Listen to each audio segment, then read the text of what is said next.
കേട്ടാൽ തന്നെ നാവിൽ വെള്ളമൂറുന്ന ഇമം പസന്ത്, അൽഫോൺസ, സിന്ദൂര, മൽഗോവ, നീലം തുടങ്ങിയ മാമ്പഴങ്ങൾ. ഇവയോടൊപ്പം തോട്ടപ്പള്ളി, ചക്കരക്കുട്ടി, കിളിച്ചുണ്ടൻ, പഞ്ചവർണം എന്നിവയും.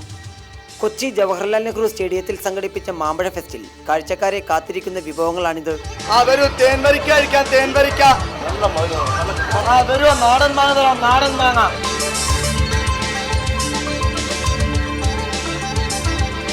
ദക്ഷിണേന്ത്യയിലെ നിരവധി ഇനം മാമ്പഴങ്ങളുടെ അപൂർവ ശേഖരം ഉൾക്കൊള്ളിച്ചിട്ടുണ്ടെങ്കിലും മേളയിലെ മുഖ്യ ആകർഷണം ഇമം പസന്ത് തന്നെ.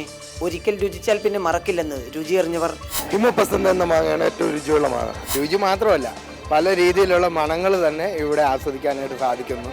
ഒരുപാട് പേര് വന്ന് ടേസ്റ്റ് ചെയ്ത് നോക്കുമ്പോൾ ഏത് തിരഞ്ഞെടുക്കണമെന്ന് തന്നെ ഞങ്ങൾക്ക് ചിന്തിക്കാനായിട്ട് സാധിക്കുന്നില്ല. നല്ല നല്ല വെറൈറ്റി മാങ്ങകളുണ്ട്. ഞങ്ങളിപ്പോൾ ഒരു 5-8 വെറൈറ്റി മാങ്ങ വാങ്ങിച്ചു. രുചിച്ചു നോക്കിയ ശേഷം ഇഷ്ടപ്പെട്ടെങ്കിൽ മാമ്പഴത്തിനൊപ്പം അത് വിളയുന്ന മാവിന്റെ തയ്യും ഇവിടെ നിന്ന് തന്നെ വാങ്ങാം. വേനലവധിക്കാലം അവസാനിക്കാറായതിനാൽ മേളയിൽ വൻ തിരക്കാണ് അനുഭവപ്പെടുന്നത്. ജൂൺ 2-നാണ് മാമ്പഴോത്സവം അവസാനിക്കുക.